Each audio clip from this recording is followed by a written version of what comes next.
Olá, telespectadores. Dulce Tilma no último jornal em português. Notícias em destaque. O primeiro-ministro defende a abertura de embaixadas em Moscou e Delhi para reforçar relações bilaterais.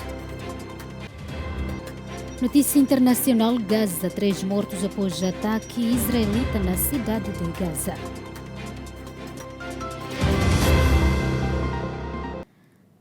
Telespectadores, iniciamos com as notícias.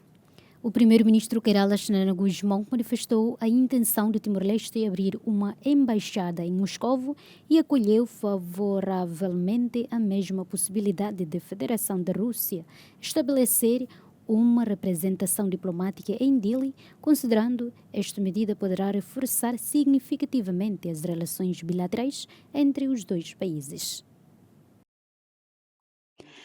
A declaração foi feita durante o encontro oficial realizado à margem da Conferência Rússia-ASEAN, em Kazan, onde o chefe do governo timorense participou pela primeira vez como representante de um Estado-membro de pleno direito da Associação das Nações do Sudoeste Asiático. Durante a reunião, Shanana Guzmão destacou a importância da Rússia no cenário internacional e recordou a amizade construída entre os dois países desde o estabelecimento das relações diplomáticas há quase 25 anos. Timor-Leste espera poder abrir uma embaixada em Moscou. Sabemos que todos os outros países da ASEAN possuem representação diplomática na Rússia. E agora que somos membros de pleno direito da organização, pretendemos avançar nesse sentido. O governante acrescentou que Timor-Leste acolheria com satisfação uma decisão semelhante por parte da Federação Russa. Timor-Leste também acolheria muito positivamente a abertura de uma embaixada da Rússia em Delhi. Por sua vez, o presidente Vladimir Putin reafirmou o interesse em aprofundar a cooperação com Timor-Leste em diversos setores, incluindo a energia, a exploração de recursos naturais, o turismo, a educação, a ciência e a formação de recursos humanos. O lado russo recordou ainda o apoio prestado a Timor-Leste durante o processo de consolidação do Estado, nomeadamente através da participação em missões das Nações Unidas, assistência internacional e de programa de cooperação. A Rússia participou ativamente em programas internacionais de apoio a Timor-Leste, ofereceu ajuda através de organizações internacionais e enviou pessoal civil e policial para as missões das Nações Unidas em apoio a Timor-Leste e à administração transitória das Nações Unidas. A eventual abertura de embaixadas em Moscou e em Delhi é vista por ambos os países como um passo importante para intensificar o diálogo político, facilitar a cooperação econômica e expandir os intercâmbios culturais e educativos entre os dois povos. De Kazan, Rússia, Laurindo Zahaba, RTTL. A deputada Maria Barreto pediu às autoridades locais que colaborem com as forças de segurança para identificar homens que engravidam mulheres e se recusam a assumir a paternidade. A presidente da Comissão F dos Assuntos de Saúde, Segurança Social e Igualdade de Gênero, Maria Barreto, mostrou-se preocupada com o aumento dos casos de abandono de bebês no país, destacando situações recentes registradas no suco de Comoro em Delhi e no município de Ainaro. A parlamentar aproveitou a referência aos casos para exigir à Polícia Nacional de Timor-Leste investigações mais aprofundadas, de modo a identificar também os homens que se recusam a assumir a paternidade, evitando que a responsabilidade recaia apenas sobre as mães.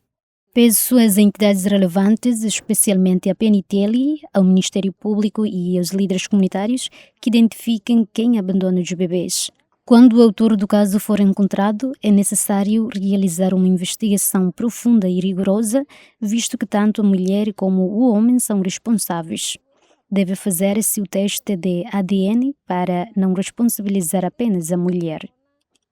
A deputada sugeriu também que as mulheres grávidas que não tenham condições financeiras para sustentar os filhos procurem os oficiais de proteção da criança do Ministério da Solidariedade Social e Inclusão, para que estes possam prestar assistência.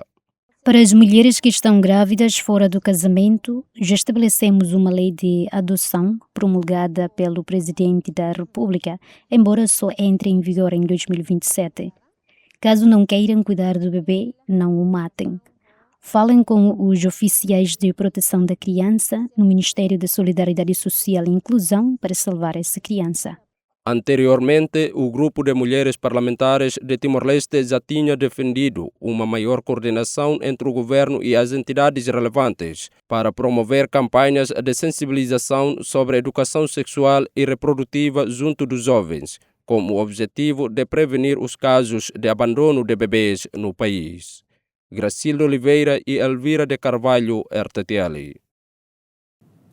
Apesar da intenção manifestada pelo Presidente da República de evitar uma eventual criminalização da difamação, a Comissão A do Parlamento Nacional continua a considerar prioritária a alteração do Código Penal para criminalizar os crimes de difamação, injúria, incesto e assédio sexual.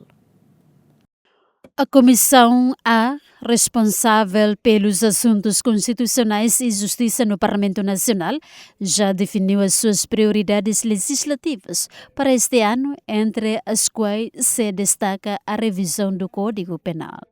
O presidente da Comissão A, Natalino dos Santos, afirmou que as alterações ao Código Penal são fundamentais para responder às preocupações da sociedade, nomeadamente no que diz respeito à criminalização do incesto, do assédio sexual e dos crimes de difamação e injúria. É necessário alterar o Código Penal para criminalizar o assédio sexual nas instituições públicas, nas escolas e em outros locais.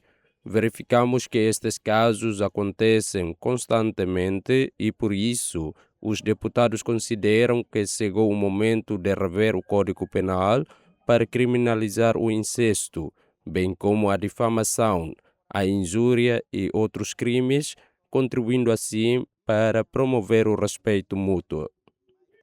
Por outro lado, o deputado considerou que as declarações do presidente da República sobre um eventual veto presidencial não constituem motivo para os deputados abandonarem as iniciativas legislativas em recurso.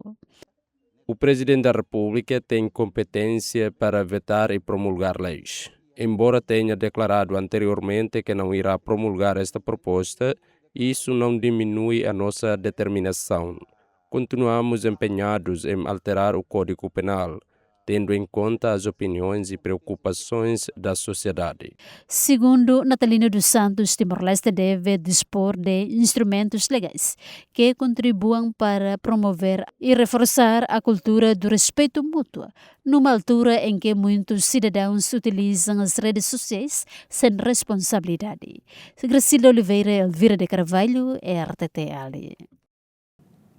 O ministro do Interior orientou os serviços de investigação criminal e migração a realizarem uma investigação aprofundada a uma empresa indiana suspeita da prática do crime de tráfico de pessoas. 33 cidadãos indianos foram alegadamente vítimas de um caso de tráfico de pessoas depois de terem sido recrutados pela empresa Sim Eriane Kaur Visai Enterprise Limitada para trabalhar numa unidade de produção de bebidas alcoólicas em Metinaro e num bar situado atrás do Timor Plaza. O Serviço de Investigação Criminal da Polícia Nacional de Timor-Leste já procedeu à identificação do proprietário da empresa Sim RN Kaur Visai Enterprise, responsável pelo recrutamento dos cidadãos indianos. O ministro do Interior, Francisco Guterres, afirmou que os 33 cidadãos indianos entraram no território nacional com vistos de turista e foram diretamente recebidos pelo proprietário da empresa no Aeroporto Internacional Presidente Nicolau Lobato, em Comoro.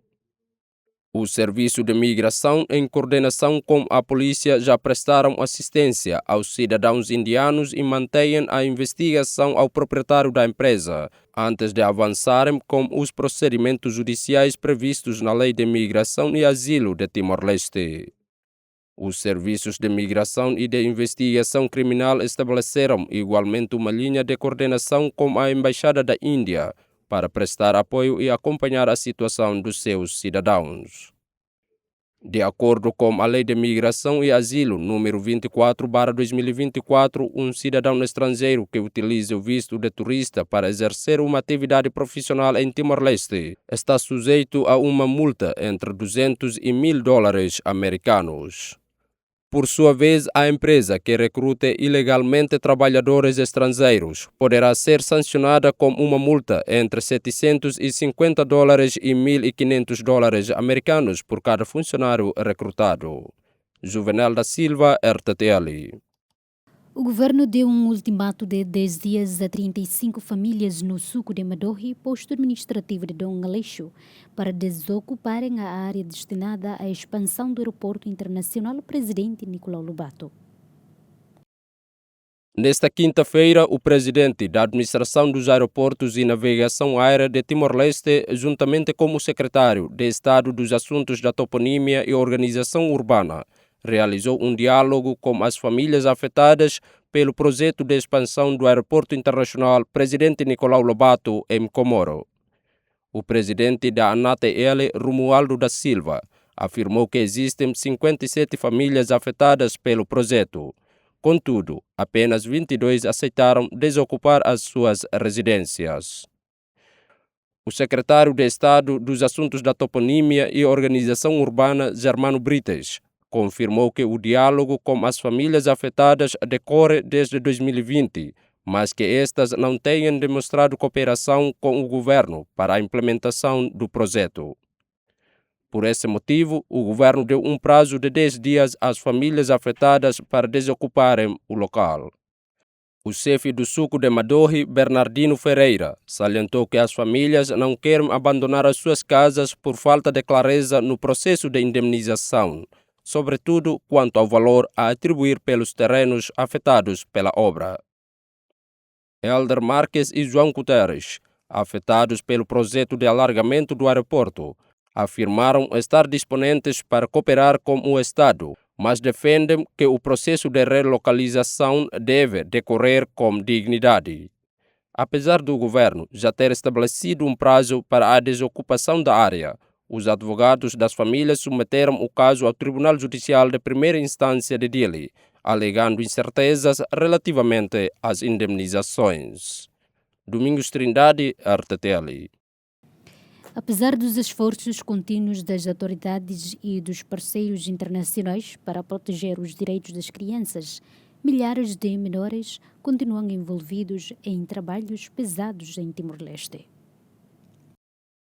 Dados da Inspeção Geral do Trabalho revelam uma realidade preocupante. Entre 2016 e 2022, foram registradas cerca de 52 mil crianças em situação de trabalho infantil em todo o território nacional.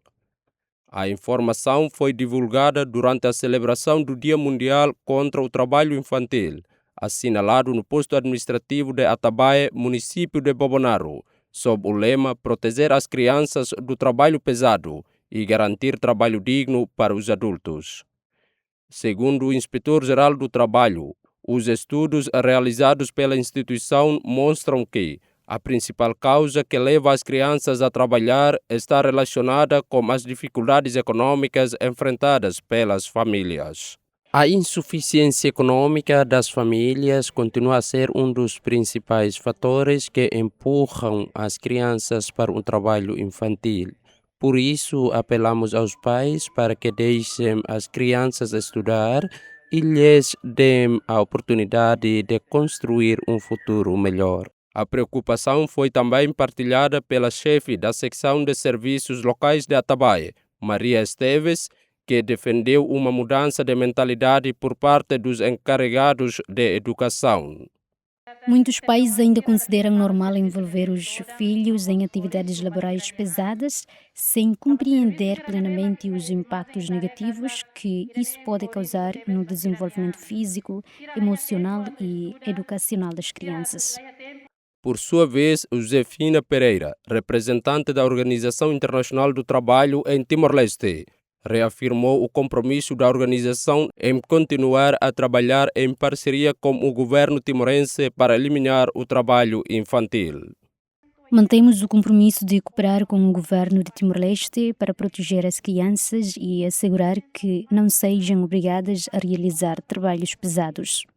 Além das intervenções institucionais, a comemoração do Dia Mundial contra o Trabalho Infantil incluiu diversas atividades educativas e recreativas, envolvendo estudantes das escolas básicas do posto administrativo de Atabae. Foram realizadas competições e jogos tradicionais, incluindo o berlinde, e distribuídos cadernos escolares aos participantes, numa iniciativa destinada a sensibilizar a comunidade para a importância da educação e da proteção dos direitos da criança. Humberto dos Santos, RTTL. O pó, o fumo de tabaco e a poluição ambiental foram apontados como principais fatores responsáveis pelo elevado número de casos de infecções respiratórias agudas registradas no Centro de Saúde de Uatucarbau, em Viqueque. De acordo com os dados do Centro de Saúde de Uatucarbau, em Viqueque, a unidade de saúde registrou, nos primeiros 3 meses de 2026, 1.885 casos de infecções respiratórias agudas. Juvita Pinto, chefe do Centro de Saúde de Uatucarbau, explicou que a elevada incidência das vias respiratórias agudas se deve à exposição ao pó, ao fumo do tabaco e a outros fatores, como a poluição ambiental. Sabemos que as infecções respiratórias não são causadas apenas pelo pó. As condições climáticas, sobretudo durante a época das chuvas, quando as temperaturas são mais baixas, também contribuem para o aumento dos casos, afetando principalmente as crianças. Além disso, a exposição ao fumo do tabaco é outro fator que contribui significativamente para estas doenças. Dispomos de antibióticos em quantidade suficiente para tratar os pacientes com infecções respiratórias. Em alguns casos, recomendamos apenas medidas terapêuticas e cuidados médicos que não envolvem o uso de medicamentos. O Centro de Saúde também registrou outras patologias, nomeadamente 23 casos de pneumonia, 12 de diarreia e 7 casos de mordeduras de cães, entre outras doenças com menor incidência. O quadro de pessoal da unidade é composto por 21 funcionários permanentes, 18 contratados e 24 voluntários. Paulino Quintão, RTTL. No suco de Liurai, no município de Aileu, cerca de 49 criadores de tilápia participaram numa formação culinária promovida pela organização não-governamental World Fish Timor-Leste, com o objetivo de incentivar hábitos alimentares mais saudáveis e melhorar a nutrição das famílias. Embora a produção de tilápia seja tradicionalmente encarada como uma fonte de rendimento para os agricultores, a iniciativa procurou demonstrar que o peixe pode desempenhar um papel ainda mais importante na segurança alimentar das famílias. Ao longo de 2 dias de formação, os participantes aprenderam técnicas de preparação de alimentos seguros, nutritivos e de qualidade, valorizando os recursos locais disponíveis nas suas comunidades. Muitos produtores concentraram-se apenas na comercialização do peixe, sem explorar plenamente o seu potencial para o consumo doméstico. Por isso, a organização decidiu promover esta formação para incentivar as famílias a integrarem a tilápia na sua alimentação diária. A componente técnica da formação esteve a cargo de Marcelino Mock, que orientou os participantes sobre boas práticas de manipulação e confecção de alimentos. A formação incidiu sobretudo na preparação de refeições seguras, saudáveis e com elevado valor nutricional, aspectos fundamentais para prevenir problemas de saúde relacionados com a alimentação. Para os participantes, a iniciativa representou uma oportunidade para adquirir novos conhecimentos e melhorar as práticas alimentares no seio familiar. A formação deu-nos a oportunidade de aprender a aproveitar melhor os produtos locais e a preparar refeições mais nutritivas, aumentando os nossos conhecimentos sobre a utilização de alimentos locais com elevado valor nutricional para as nossas famílias. A formação decorreu durante 2 dias, entre terça e quarta-feira, reunindo os produtores agrícolas interessados em reforçar não apenas a produção, mas também um consumo consciente dos alimentos que cultivam. Tomé Fernandes, RTTL. As autoridades de Ainaro querem melhorar as condições de acesso e de acolhimento na cascata de Docomali, uma atrações naturais de Timor-Leste conhecida pelas suas águas cristalinas e pela vegetação exuberante.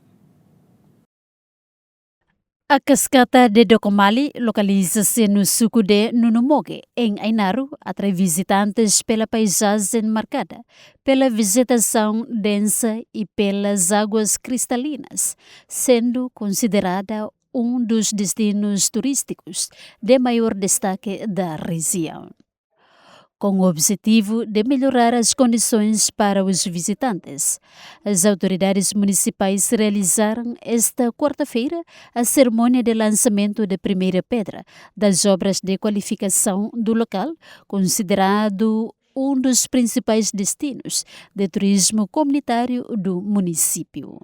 Com um investimento superior a $100 mil destinado à melhoria das infraestruturas e dos acessos, a autoridade municipal de Ainaro apelou à empresa responsável para que garanta a qualidade da obra em conformidade com o contrato celebrado. O nosso objetivo é criar boas condições, pois estamos em processo de transição para a Câmara Municipal. Temos de preparar estas infraestruturas para que no futuro possam gerar receitas. Esperamos que as nossas condições atraiam mais visitantes, tanto nacionais como estrangeiros.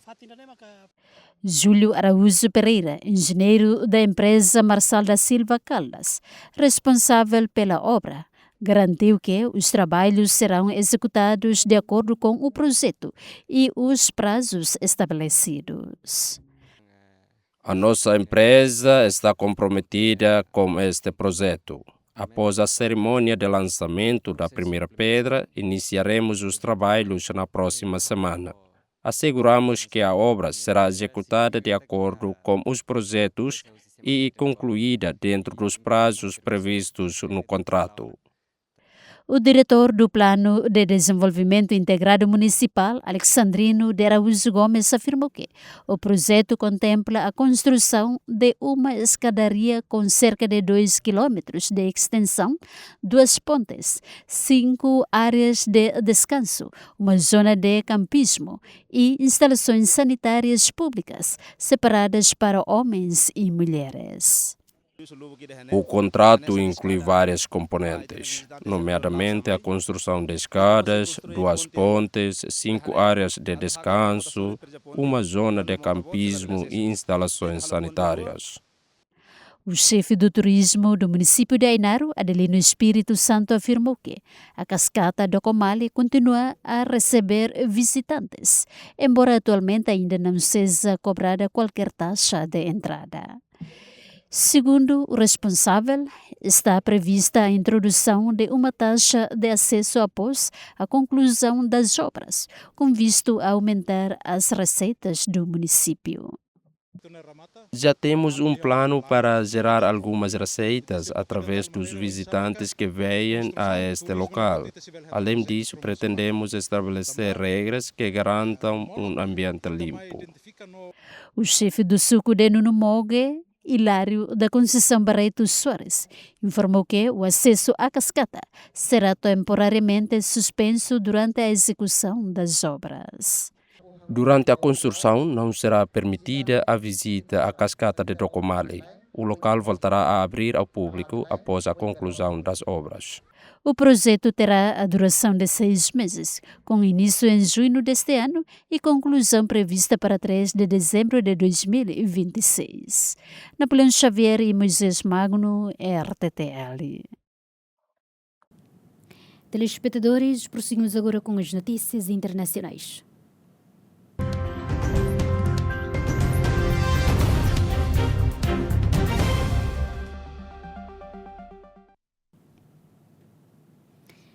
Ataques israelitas na cidade de Gaza, nas mediações da mesquita de Abu Qudra, provocaram a morte de 3 civis e fizeram vários feridos. 3 palestinianos foram mortos e vários outros ficaram feridos nesta quinta-feira, depois de um veículo ter sido atingido por um ataque israelita no bairro de Al-Rimal, a oeste da cidade de Gaza. As imagens da agência noticiosa Viore mostram moradores reunidos em torno do veículo danificado, com destroços espalhados pela zona e manchas de sangue visíveis no local. Monter Al-Dassan, oficial da Defesa Civil, afirmou que o veículo foi atingido em plena luz no dia numa área densamente povoada, confirmando que 2 pessoas morreram e muitas outras ficaram feridas, incluindo mulheres e crianças. Segundo os meios de comunicação palestinianos, citado pela agência noticiosa Viore, 3 civis foram mortos e vários outros ficaram feridos, perto da mesquita de Abu Qudra. Até o momento da publicação desta notícia, as Forças Armadas de Israel não se tinham pronunciado sobre o incidente.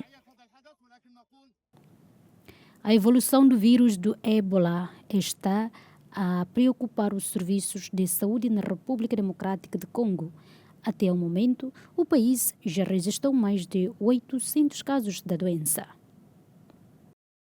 Um mês depois da República Democrática do Congo ter declarado seu 17º surto de ébola, os profissionais de saúde na linha da frente em Bunia lutam para conter a estirpe Bundibugyo, que se está a propagar rapidamente enquanto o número de mortes continua a aumentar. As imagens captadas nesta quarta-feira no Centro de Tratamento de Ébola do Centro Médico Evangélico mostram equipas médicas a utilizar equipamento de proteção individual antes de entrarem no corredor de alto risco da zona vermelha, bem como os contínuos esforços de descontaminação. No entanto, a doutora Maria Rosaline Belizaire, diretora regional interina para as emergências em África da Organização Mundial da Saúde, alertou que as mortes na comunidade continuam a ser uma das principais preocupações, uma vez que muitas pessoas ainda procuram tratamento demasiado tarde. Belizaire apelou a uma maior participação das comunidades e a um reforço da cooperação entre as autoridades de saúde e os parceiros internacionais para controlar o surto. De acordo com o Ministério da Saúde, a República Democrática do Congo registrou 808 casos confirmados de ébola e 192 mortes até 16 de junho. O ministro da Saúde, Samuel Roger Kamba, alertou que a desinformação continua a dificultar os esforços de contenção no terreno. A República Democrática do Congo declarou o surto de ébola a 15 de maio, após testes laboratoriais terem confirmado a presença da doença provocada pelo vírus Bundibugyo. O surto alastrou posteriormente ao Uganda, levando a OMS a declará-lo como emergência de saúde pública de âmbito internacional a 17 de maio. Telespectadores, foi assim o último jornal desta edição. Até a próxima.